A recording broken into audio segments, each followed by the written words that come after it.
പ്രേമലേട്ടാ, yes, 10 വർഷത്തിനിടെ നമ്മുടെ മുഖ്യമന്ത്രിയും പരിവാരങ്ങളും സന്ദർശിച്ചത് പരിവാരങ്ങൾ എന്ന് മാത്രം പറയണ്ട, പുള്ളിയുടെ കുടുംബാംഗങ്ങളുണ്ട്. മുഖ്യമന്ത്രിയും ഭാര്യയും ചെറുമകനും മകളും മരുമകനും ഒക്കെ കൂടെ സഞ്ചരിച്ചത് 25 രാജ്യങ്ങളാണ്. ഈ 25 രാജ്യങ്ങൾ സന്ദർശിച്ചത് ഖജനാവിൽ നിന്ന് പണം എടുത്തുകൊണ്ടാണ്. ഇത് പോയത് നമ്മുടെ കേരളത്തിലേക്ക്, നമ്മുടെ സംസ്ഥാനത്തിലേക്ക് എന്തോ ഇങ്ങ് കൊണ്ടുവരും എന്ന് ഉദ്ദേശിച്ചുകൊണ്ടാണ്. എന്തെങ്കിലും കൊണ്ടുവന്നിട്ടുണ്ടോ ഈ പോക്കിൽ? അതോ ലോകം ചുറ്റിക്കറങ്ങി ആസ്വദിച്ച് കുടുംബമായി നമ്മുടെ നികുതി പണം എടുത്തുകൊണ്ടുപോയി ആസ്വദിച്ച് ലാവിഷായി തിരിച്ചു വന്നത് മാത്രമാണോ ഇതിന്റെ മിച്ചമെന്ന് പറയുന്നത്? ഇതിൽ 2 കാര്യങ്ങളുണ്ട്. ഒന്ന്, ഇതിൽ വിവരാവകാശ പ്രകാരം ഒരു മാധ്യമ സ്ഥാപനം വിവരാവകാശ നിയമപ്രകാരം അപേക്ഷിച്ചു. ഈ മുഖ്യമന്ത്രി ഇത്തരം വിദേശ പര്യടനങ്ങൾ നടത്തിയല്ലോ, ഏതാണ്ട് 25ഓളം രാജ്യങ്ങൾ സന്ദർശിച്ചു. എത്ര രാജ്യങ്ങൾ സന്ദർശിച്ചു എന്ന് ചോദിച്ചു. അതിൽ നിന്ന് ഏതെങ്കിലും തരത്തിൽ ധാരണാപത്രം ഒപ്പിടുകയോ ഏതെങ്കിലും വ്യവസായ സംരംഭങ്ങൾ അതിൻ്റെ ഫലമായി ഇവിടെ ആരംഭിക്കുകയോ ചെയ്തിട്ടുണ്ടോ എന്നുള്ള ചോദ്യം വിവരാവകാശ പ്രകാരം ചോദിച്ചു. അപ്പോൾ വിവരാവകാശ പ്രകാരം ഒരു അപേക്ഷ ചോദിച്ചു കഴിഞ്ഞാൽ അതിൽ കൃത്യം മറുപടി ആയിരിക്കണം. അതിൽ ഈ ഊഹാപോഹങ്ങളോ ഒന്നും പാടില്ല. ഔദ്യോഗിക രേഖകൾ പ്രകാരം പരിശോധിച്ച് ഉറപ്പുവരുത്തിയ ശേഷം മറുപടി കൊടുക്കാൻ പാടില്ല. അതാണ് നിയമം. അപ്പോൾ അത്തരത്തിൽ KSIDC വ്യവസായ വകുപ്പിന്റെ കീഴിലുള്ള Kerala state industrial development corporation, അവരാണ് ഈ വ്യവസായ നിക്ഷേപം അടക്കം കാര്യങ്ങൾ അതിൻ്റെ ഏകോപനവും അത്തരത്തിൽ നിക്ഷേപങ്ങൾ സ്വരൂപിക്കലും അല്ലെങ്കിൽ മുഖ്യമന്ത്രിയുടെ ഇത്തരം സന്ദർശന പരിപാടികളുടെയൊക്കെ അതായത് കീ പോയിന്റ്സ്, സിംഗിൾ വിൻഡോ എന്നൊക്കെ പറയാം, ഇതിലൂടെയാണ് കാര്യങ്ങളൊക്കെ നടപ്പിലാക്കിയത്.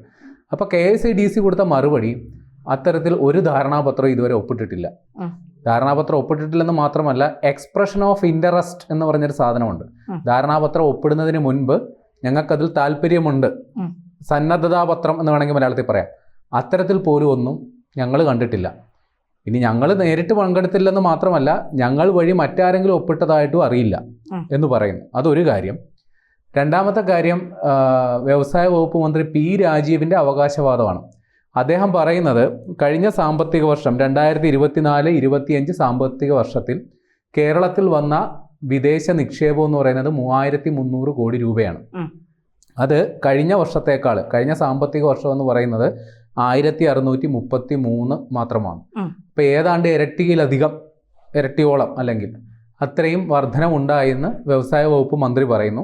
ഈ പറയുന്ന വിദേശ നിക്ഷേപം എന്ന് പറയുന്നത് നമ്മുടെ രാജ്യത്തേക്ക് മൊത്തം വന്ന വിദേശ നിക്ഷേപത്തിൻ്റെ 0.79% വ്യവസായ വകുപ്പ് മന്ത്രി പറയുന്നു. ഇപ്പം അദ്ദേഹത്തിൻ്റെ തന്നെ കീഴിലുള്ള വ്യവസായ വകുപ്പിലെ ഇതിനുമായി ബന്ധപ്പെട്ടുള്ള വകുപ്പിൻ്റെ അണ്ടറിലുള്ള KSIDC പറയുന്നു, മുഖ്യമന്ത്രി പോയിട്ട് ഇതുവരെ അത്തരത്തിൽ ഒരു സംരംഭവും കേരളത്തിൽ ആരംഭിച്ചിട്ടില്ല, അല്ലെങ്കിൽ ഒരു ധാരണാപത്രം ഒപ്പിട്ടിട്ടില്ല. അപ്പൊ പിന്നെ ഈ പണം എവിടുന്ന് വരുന്നു? അതായത് ഈ ഖജനാവിൽ നിന്ന് കൊണ്ടുപോയ പണം വെച്ച് ലേവിഷടിച്ച് കുറെ രാജ്യങ്ങൾ കണ്ടു എന്നുള്ളതിനപ്പുറം ഇപ്പൊ ടൈം സ്ക്വയർ പേപ്പർ ഒരു കസേരയിൽ കൊടുത്തല്ലോ, ഒരു പാട്ട കസേര കൊടുത്ത് അവിടെ ഇരുത്തിച്ചു. അപ്പൊ അത്തരത്തിൽ ചില കാര്യങ്ങൾ ഒഴിച്ചാൽ മൊത്തം കുടുംബമായിട്ട് പോയി സർക്കാർ നമ്മുടെ ചെലവിൽ, കേരളത്തിലെ ജനങ്ങളുടെ ചെലവിൽ കുറെ രാജ്യങ്ങൾ കണ്ടു, ആസ്വദിച്ച് തിരിച്ചു പോന്നു. വന്നപ്പോൾ കുറച്ച് ആനമുട്ടയും കൊണ്ടുവന്നു. ഇത് എന്റെ പോക്ക്.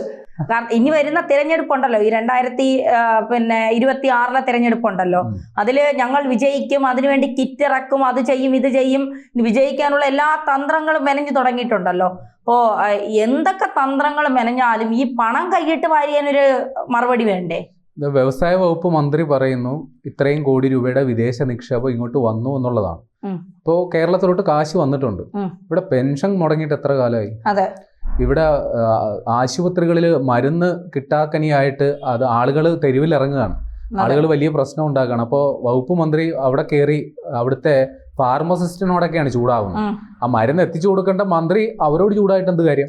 അപ്പൊ മരുന്ന് എത്തിച്ചു കൊടുക്കാനുള്ള കാര്യം എന്ന് പറഞ്ഞാൽ സർക്കാരിന്റെ കാശില്ല, അതിവിടെ വ്യക്തമാണ്. അല്ല, മന്ത്രിക്ക് റീൽസ് എടുക്കാൻ മിന്നൽ പരിശോധന, മന്ത്രി റീൽസ് എടുക്കാൻ വേണ്ടി പുറകുന്ന മറ്റേ ക്യാമറയും കൊണ്ട് നടക്കും. അത് വീണ ജോർജിന്റെ അത് കുത്തകയല്ല, അത് മുഹമ്മദ് റീൽസ് എന്ന് പറയും. അത് വിട്ടേക്ക്, ആ വിഷയം വിടും. ഇവിടെ ഇപ്പോൾ നമ്മുടെ കേരളം കടുത്ത സാമ്പത്തിക പ്രതിസന്ധിയിലാണെന്നുള്ളത് ഇവിടുത്തെ ജനിച്ചു വീണ കൊച്ചുകുട്ടിക്ക് വരെ അറിയാം. കാര്യം ജനിച്ചു വീണ കൊച്ചുകുട്ടിക്ക് പോലും മരുന്ന് കിട്ടുന്നില്ല എന്നുള്ളതാണ് വാസ്തവം. അപ്പോൾ ഇങ്ങനെയുള്ളപ്പോൾ വ്യവസായ വകുപ്പ് മന്ത്രി പറയാണ് ഇത്രയും തുക ഇവിടെ വന്നു എന്നുള്ളത് ഉള്ളതായിരിക്കാം. ചിലപ്പോൾ ഈ വിദേശ നിക്ഷേപം എന്ന് പറയുന്നത് ചിലപ്പോൾ നമ്മൾ ഈ കിഫ്ബി വഴി കടം വാങ്ങിയിട്ടുണ്ടല്ലോ, ഇനി അതെങ്ങാനും ആണോ എന്നറിയില്ല. ഏതായാലും വ്യവസായ വകുപ്പിന്റെ ഒരു ഉത്തരവാദിത്തപ്പെട്ട ഒരു ഏജൻസി പറയുന്നു അങ്ങനെ ഒരു ധാരണാപത്രം ഒപ്പിട്ടതായിട്ട് ഞങ്ങൾക്ക് അറിയില്ല എന്നുള്ളത്. ഈ 10 വർഷം കൊണ്ട് 25 വിദേശ രാജ്യങ്ങൾ, ചില രാജ്യങ്ങളുടെ പേര് പറയാം. ഒന്ന് അമേരിക്കയിൽ ചികിത്സാർത്ഥം അദ്ദേഹം പോയിട്ടുണ്ട്. അല്ലാണ്ട് ഈ മസാല ബോണ്ട് അതേ പരിപാടികൾക്കൊക്കെ വേണ്ടി പോയിട്ടുണ്ട്. അവിടുത്തെ മലയാളി കൂട്ടായ്മയുടെ പരിപാടിയിൽ പങ്കെടുക്കുമ്പോഴാണ് അദ്ദേഹം മറ്റേ കസേരയിട്ട് അവിടെ ഇരുന്നത്.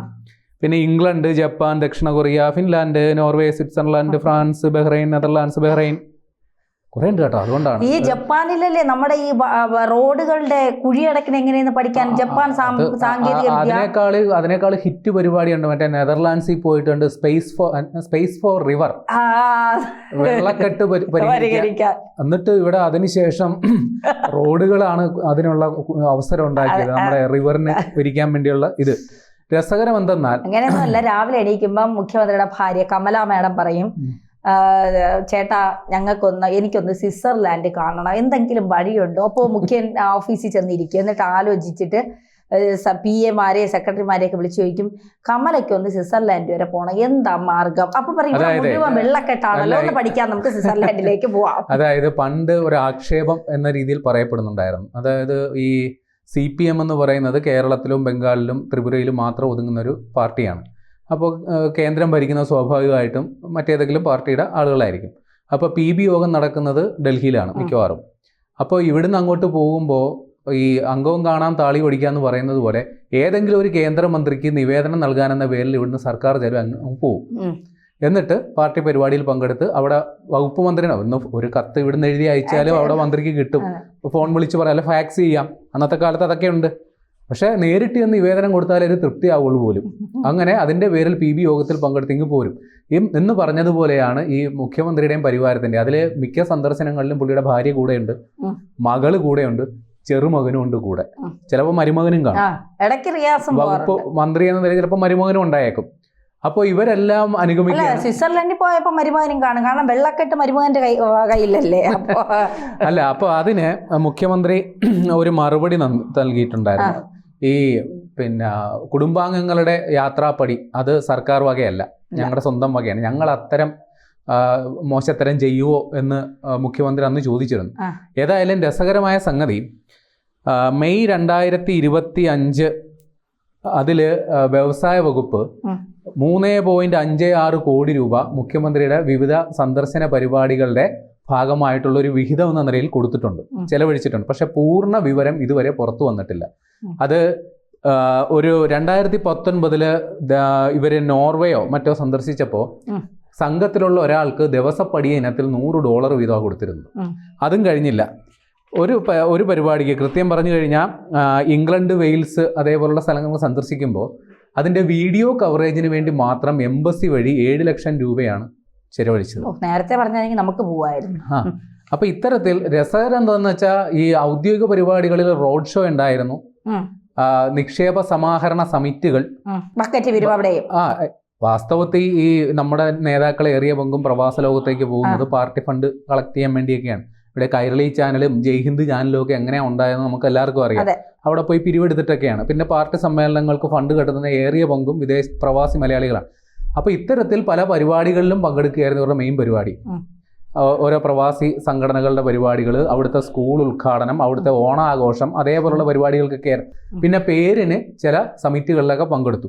അതിൽ നോർവേയിലെ ഒരു പര്യടനത്തിൽ ഒരു കമ്പനി 150 കോടി രൂപയുടെ നിക്ഷേപം നടത്തുമെന്ന് സമ്മതിച്ചതായിട്ട് മുഖ്യമന്ത്രി നിയമസഭയിൽ പറഞ്ഞു. പോരാത്തതിന് നമ്മുടെ ജിന്ദാലോ അതേപോലുള്ള വൻകിട മുതലാളിമാർ 500 കോടി രൂപയുടെ നിക്ഷേപം നടത്തുമെന്ന് പറഞ്ഞു. പിന്നെ ജപ്പാനിൽ പോയിട്ട് അവിടുത്തെ എന്തോ വ്യവസായ കമ്പനികൾ നമ്മൾ കേരളത്തിൽ നിക്ഷേപം തുടങ്ങാൻ താല്പര്യം അറിയിച്ചു എന്നൊക്കെ പറഞ്ഞു. അപ്പോൾ മുഖ്യമന്ത്രി നിയമസഭയിൽ ഇങ്ങനെ വലിയ പ്രസ്താവനകൾ നടത്തി, ഇത്ര കോടി രൂപയുടെ നിക്ഷേപം ഓരോ കമ്പനികളുടെ പേരിൽ, പല കമ്പനികളുടെ പേരിൽ, പല കമ്പനികളുടെ പേരിൽ നിക്ഷേപം വരുമെന്ന് നിയമസഭയിൽ പറഞ്ഞതാണ്. പക്ഷെ വ്യവസായ വകുപ്പിന്റെ KSIDC പറയുന്നു അത്തരത്തിൽ ഒരു എക്സ്പ്രഷൻ ഓഫ് ഇൻട്രസ്റ്റും ഒരു കമ്പനിയും ഇതുവരെ സൈൻ ചെയ്തിട്ടില്ല. ഒന്നെങ്കിൽ മുഖ്യമന്ത്രി നിയമസഭയിൽ നുണ പറഞ്ഞു, അല്ലെങ്കിൽ KSIDC എന്ന് പറയുന്ന വകുപ്പ് അതിലെ ഉദ്യോഗസ്ഥന്മാർ വെറുതെ ഇരുന്ന് ശമ്പളം മേടിക്കുക. മുഖ്യമന്ത്രി ഇത്രയും ചെയ്തിട്ട് ഇവർ അറിഞ്ഞിട്ടില്ലെന്നേ. അതെ, കേരളത്തിന് വേണ്ടി അദ്ദേഹം ചെയ്യുന്നതും യാത്ര ചെയ്യുന്നതും ഒക്കെ കണ്ടിട്ട് ഇവന്മാരുടെ കണ്ണ് എവിടെ പോയിരുന്നു എന്ന് ചോദിക്കണമെന്നുണ്ട്. പക്ഷെ പാവങ്ങൾക്ക് സത്യം പറഞ്ഞല്ലേ പറ്റൂ.